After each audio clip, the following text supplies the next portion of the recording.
Good morning and welcome to a very special webinar this morning, sort of reacting to the news agenda. Joined me today is Diane Wehrle, founder and CEO of Wehrle Intelligence and Insights, and Alan Thornton, MD of AL Marketing. And we're here this morning because yesterday, some of you might have tuned into the Retail Outlook for 2024 webinar that both Alan's company and Diane were featured on, principally to have a look back at the Retail Destination Live presentation that Diane gave in March, but also an exclusive first peek of the spring seasonal shopper survey that AL Marketing conducted with Wehrle Intelligence and Insights. And it couldn't have escaped anyone's notice that Labour yesterday announced a 5-point plan to revitalise UK high street, something that I know is hot on the lips of both Diane and Alan. And they're joining me this morning to give their take, what they think, and importantly, what's missing. Di, let's start with you. Good morning, everyone. Well, I mean, this is absolutely fascinating because what we revealed yesterday was actually in the AL marketing report and the survey report revealed that the key issue for shoppers is vacant units and the blight that they cause to the retail environment. And interestingly, a lot of what Labour are proposing in their 5-point plan aims to tackle that. Possibly not directly, but through their initiatives, hopefully, Firstly, the abolition of business rates, which has long been talked about and is not an easy thing to implement. And it would be interesting to see if it ever comes about. But it's a great topic, obviously, to take to the election, that levelling up the playing field up between offline and online, enabling, hopefully, some more independent stores to open. Because that was another finding that we found, wasn't it, Alan, that people were actually as keen on independent stores as they were on multiples. Yeah, that was really the fascinating thing, wasn't it? Is the fact that you really expect people to want their high streets back to how they used to be in the good old days. But realistically, is that going to happen? Probably not. It has to be reformed in a different shape. And what was interesting, I think, and what quite revealing was the fact that the public, yes, they want the brands, but they actually were really keen to look at some local independent brands. They wanted that local flavour back on the high street. So they're not all cookie cutter, the same everywhere in the country. So I think that's a real challenge for operators, for owners, for management teams. How can you enliven your local high street in perhaps a different way to how it's been done in the past? Absolutely, and give that gateway to local independent stores, because whilst landlords are becoming increasingly flexible on rent, aren't they, which is fantastic, the business rate levy is so onerous sometimes that they still can't open, even though the rent is paid very low or even zero. And ultimately, their landlord is going to have to charge rent at some point, and then it becomes untenable for them. Absolutely. And of course, you're competing against online. So it's not a level playing field when you're trying to open a store or do something like that. But I think it's quite interesting as well. Some of the other figures we discussed yesterday and that were revealed was really saying that online shopping has maybe leveled off, if not going down. So actually, there's a bit of a trend, perhaps, where the local high streets are actually starting to blossom again, perhaps.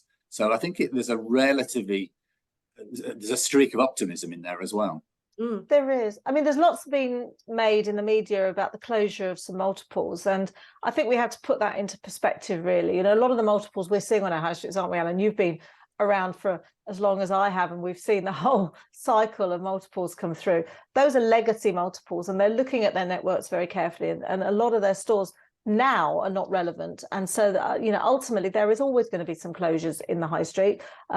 Unfortunately, there's always going to be some failures as well, because some of the retail is not static. We know our tastes change, and you know, retailers have got to be on it, and if they're not on it and up to the minute, they will fail. But despite those closures, there are also new retailers coming through. But what Labour is proposing, hopefully, will enable more retailers to come through, because they need that environment to be nurturing to allow them to do it. One of their plans, they say, is to create banking hubs. And of course, there's been lots of furore about the closure of banks over the last 20, 30 years. But the reality is that people don't actually use banks, physical banks, very much. And so, of course, the banks are going to close. And actually, I learned a few years ago that the cost of closing a bank is about £1 million. So it's not actually a cheap option for a bank to close a branch. It's really expensive. So there has to be an overriding reason to do that. But that community feel, a banking hub would enable a number of banks to function out of one space, which would give that community feel, wouldn't it, Alan? Yeah, absolutely. And other services as well. I think something that really is a growing trend is looking at things like healthcare. Yeah. So NHS offer on the high street, so perhaps taking over some of those empty units that have been left desolate for a while. Suddenly it's looking at other opportunities that could be going in, dentistry, that type of service perhaps, where people want to have those sorts of, that sort of offer as they're doing the rest of the shopping or meeting their friends. It's the sort of thing that gives a much more cohesive story back to the high streets again. Absolutely. Yeah. But one of the things that we can't avoid, which has been a blight for the high street as much as business rates, is antisocial behaviour and shoplifting, which also made a presence in Labour's 5-point plan. What do you both think about that?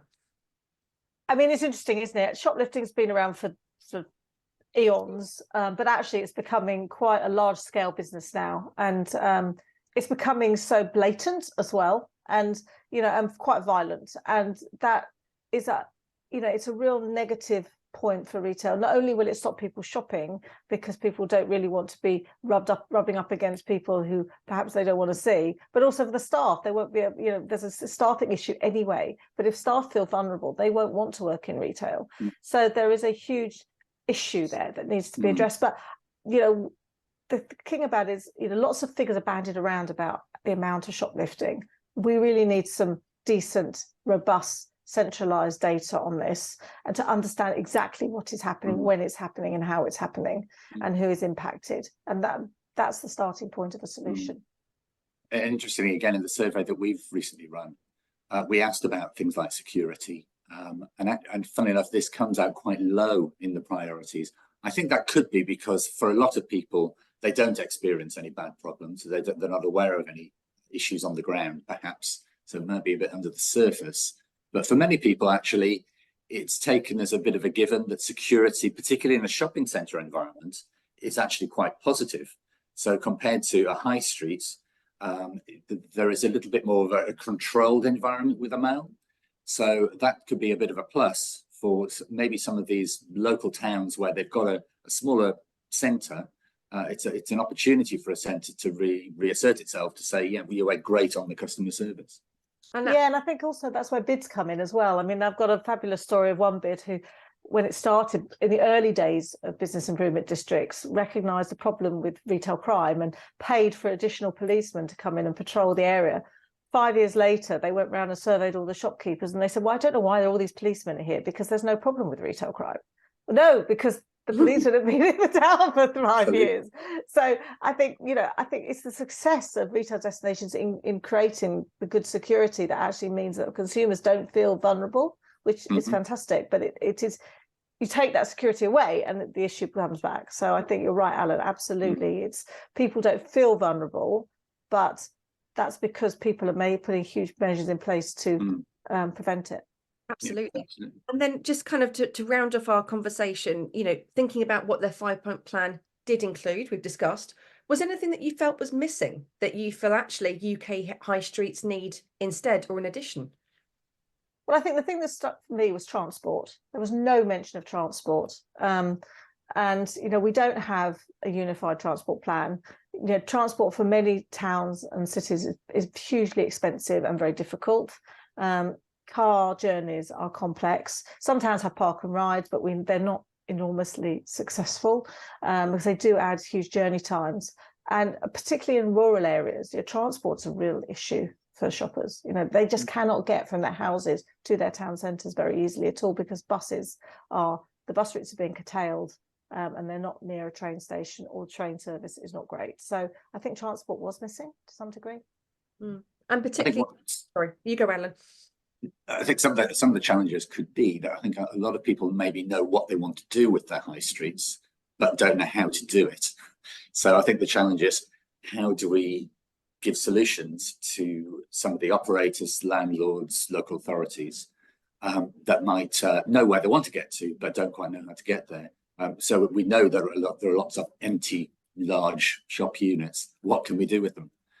How can we reinvigorate them? And there are probably some good examples of where that's happened. So we know there's a BHS shop in Banbury, where they've completely turned it into a beautiful food type of emporium.